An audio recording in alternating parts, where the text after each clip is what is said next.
Hello, my wonderful friends. It's time again for another story. This one doesn't come from my subreddit, actually comes from the Tales of Neckbeard subreddit, which I don't usually go to, but this one caught my eye. This is from Reddit user Caustic Fox, which is a really cool name. This is, "My love of dogs isn't your opportunity." Apparently this is part of a series, so I'm going to try and keep a hold of this one.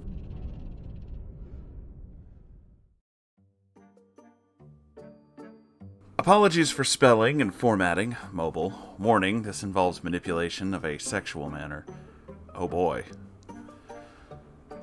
I was watching one of RedX's new videos about a ladybeard who apparently had a thing for tentacles. Also, shout out to RedX. How's it going, buddy? And that triggered some very uncomfortable memories. Anytime I tell someone this story, it makes them squeamish, but entertained, so hey, you're welcome. Well, thank you for sharing. I dated a neckbeard. I know, smooth brain move. I was young and stupid and a nerd. I was happy to have met someone who shared some of my interests, video games, anime, reading, etc., who didn't just treat me like another guy. I had a lot of guy friends at the time, and D was one of the first. I met his sister Lou first, and she and I are both still friends to this day. She actually tried to warn me about him, but being the oblivious moron I am, I didn't realize. I met D one day in the library as we both perused the small manga section of the high school library. I was a freshman, he was a junior. He liked to act pretty superior due to the age difference. He liked to wear a trench coat even midsummer in North Georgia. Oh my god. He actually wore the coat? And yes, he had the beard. It looked kind of like black private hair. He was tall and skinny fat and pale as a full moon. I nearly immediately nicknamed him Slenderman, and since he liked how edgy he sounded, he went with it. Oh boy. As I said, at first we're friends. We're both members of the school's poetry club as well as the chess club, so we spend a decent amount of time together. He sometimes made me uncomfortable with the way he spoke about myself and my friends. That happened to be girls, but I sort of just assumed he was only kidding and went with it. My mistake, right? We all make mistakes in high school. It's totally understandable.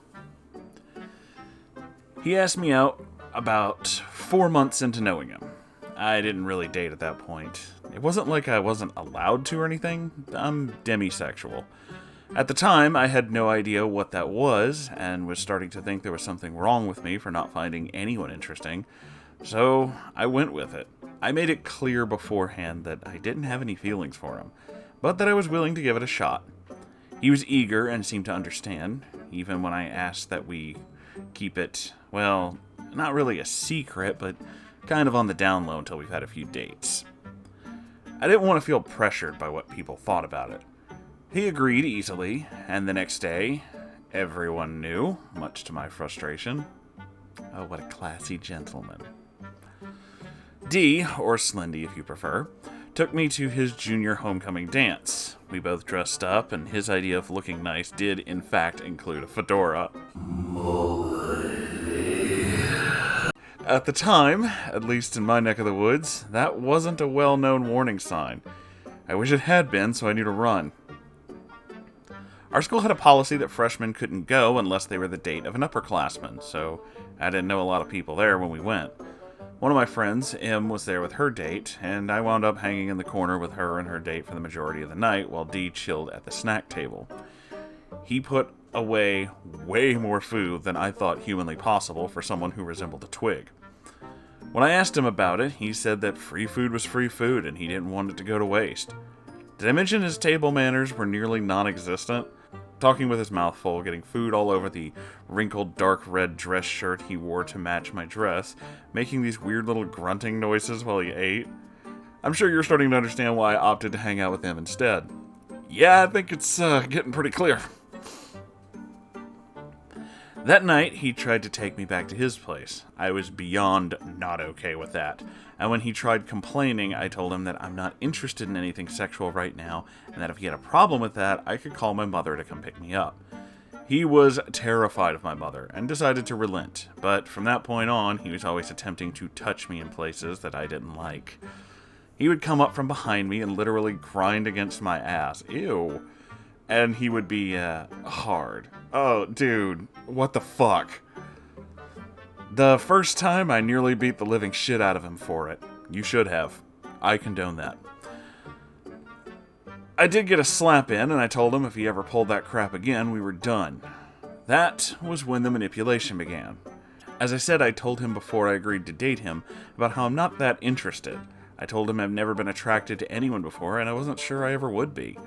I had done this because I wanted to be as fair as possible and make sure he knew that I wasn't just being a shallow ass about his looks.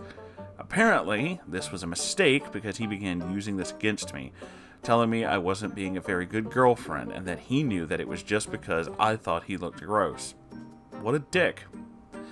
He pity-partied about it constantly, and I couldn't handle that because it felt like I was being a shitty person. He even got one of his sleazeball friends, L, in on it. Dude asked me how things were going, and I told him it's fine. He started asking some really personal questions about our relationship, and when I didn't really answer, he told me that D had confided in him about how badly I was treating him and that I was a horrible person. What the actual fuck is wrong with these two? That is... fuck those guys, dude. That's horrible.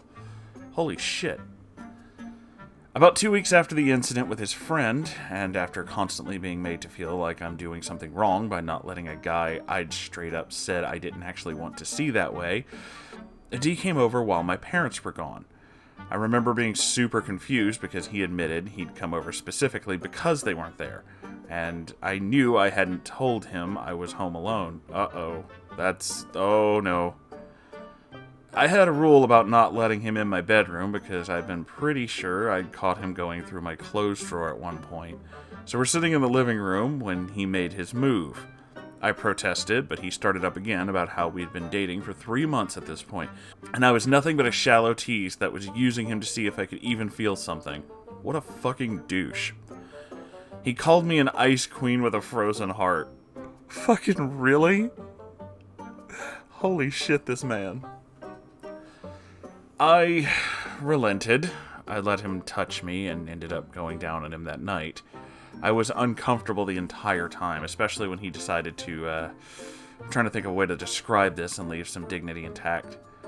Use his fingers. Ugh. I'm, like, cringing so hard at this. Dry. It hurt a lot. And after that, I started crying, and he didn't try anymore. He literally said, "Oh, as long as I get off, I don't really care about you anyway." Kill him now. I think the only thing that went in my favor was the fact that he lasted like 5 minutes. He tried to switch things up halfway through and make me his idea of dirty talk. Gross. But I put my foot down on that one. I was a full gospel Christian at the time, and while I didn't really have the whole no sex before marriage outlook, he didn't know that. So I used that, and after whining about it, he let go. He broke up with me the next day. He said I was too much of a prude. I remember feeling a little hurt, but a hell of a lot more relieved. I cried, and my mom tried to comfort me. I didn't know how to explain they were relieved tears, not sadness at being broken up with without telling her what happened, and I don't want my mom to go to prison for murder. Understandable. Still should hit him with something blunt, but maybe that's just me. The next week, he was dating my friend. Remember M? She and her date hadn't hit it off, so she agreed to go out with him. First, I was worried about her, but unbeknownst to me, D had been bragging about how things had gone with me. He even started rumors that we had gone all the way. M wasn't interested in him. She wanted revenge. I don't want to go into a lot of detail about how that went, because it involves a lot of personal information about M, but I wound up with her stepdad literally kicking him off their front porch. D got another girl pregnant a month later. Wow. I met the girl and their daughter, Rose, who's a sweetheart that I sometimes visit. D is an inner life, which is probably for the better. D messaged me on Facebook a year later. He said he wanted to apologize and get his old friend back. I felt like he was being genuine, so I agreed to talk to him. It was pleasant for a while, but out of the blue, he started telling me that he still loved me, but thought that I was too good for him, and that's why we broke up. Fucking really, dude? I started a message ranting about how shitty he was to even try that, but before I could, he told me he'd make it up to be by getting me a German Shepherd puppy, my favorite dog breed. It'd be a male, and in return for his generosity, when the puppy grew up, I would send him videos. I already know where this was going, and this just went from funny to pure fucking anger. Yeah, oh no. No, Uncle Moonhorse is kind of pissed off right now. I'll get to why in a minute, but I'm sure you probably already know. I'll let you take a guess at what kind of videos he meant. Oh, I'm fully aware of what kind of fucking videos he meant. He told me he was commissioning a friend of his to draw some pictures of what he wanted, and that since he knew I liked anime, he'd even include a few pictures with tentacles of what he assumed would be my viewing pleasure. What the actual fuck? Yeah, no, I agree. What the actual fuck? I deleted the message. There's no point. Instead, I blocked him on fucking everything. Good. Nearly 10 years later, after a case where he actually stalked me, even all the way to Boston where I went for a vacation, he has moved with his sister to Washington. I'm free. My current boyfriend and I are doing quite well. Talking about a possible engagement in the not quite near but not so far future, and I'm happy now. Part of me hope he grows up and finds someone too, but part of me also hopes he gets run over by a bus. Understandable. I'm cutting this short because I have to grab groceries, but if anyone actually reads this and is curious, I'll tell you about our first date, which involves my fear of heights and his idea of a kiss.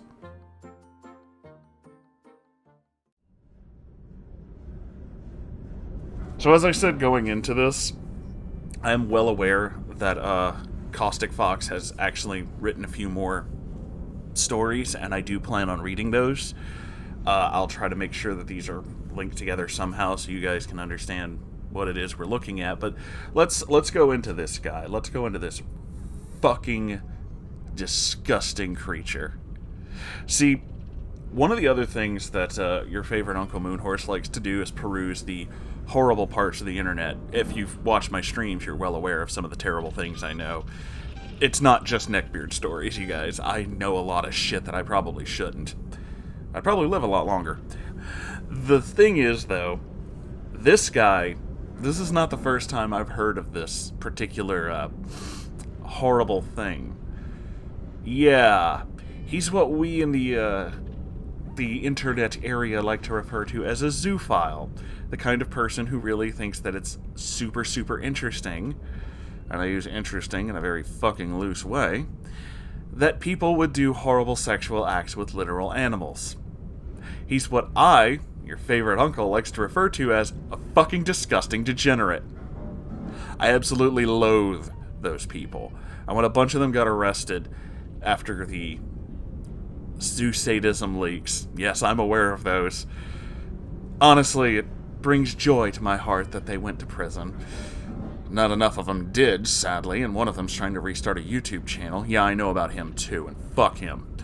So, this guy is absolutely fucking horrible. This went from bad to really bad, especially with the constant gaslighting and harassment about wanting sexual things when obviously that was not agreed upon, which is another thing that pissed me off. And then this little fucking dig with the, oh, but I'll get you your favorite dog and then you can make me videos. Yeah, how about you do like Caustic Fox said here, and step out in front of a moving bus there, buddy.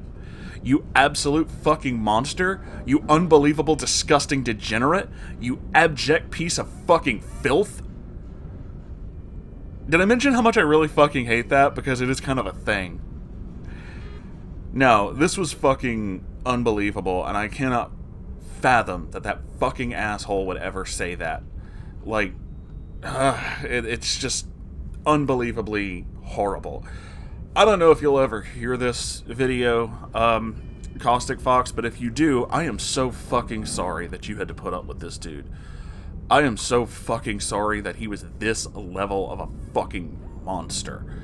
Like, you alluded to some other things, and I assume that's what we're going to read in the next couple of stories, but holy shit, man. I really hope you're okay. I'm really glad to hear that you guys are getting engaged and that your life is doing a lot better, but, like, holy fuck, man. That is a hell of a story, and you are 10 kinds of brave for sharing it with us. So thank you so much for that. And thank you all for being here. You know the drill, YouTube thing, like, comment, subscribe, whatever. I have links in the thing below. And there's a thing to my own subreddit if you want to send me a story. But fucking hell, man. Just, wow. The internet's a dangerous place, kids. Be safe out there. I love you all so very much, and I'll see you in the next video. Goodbye, everybody.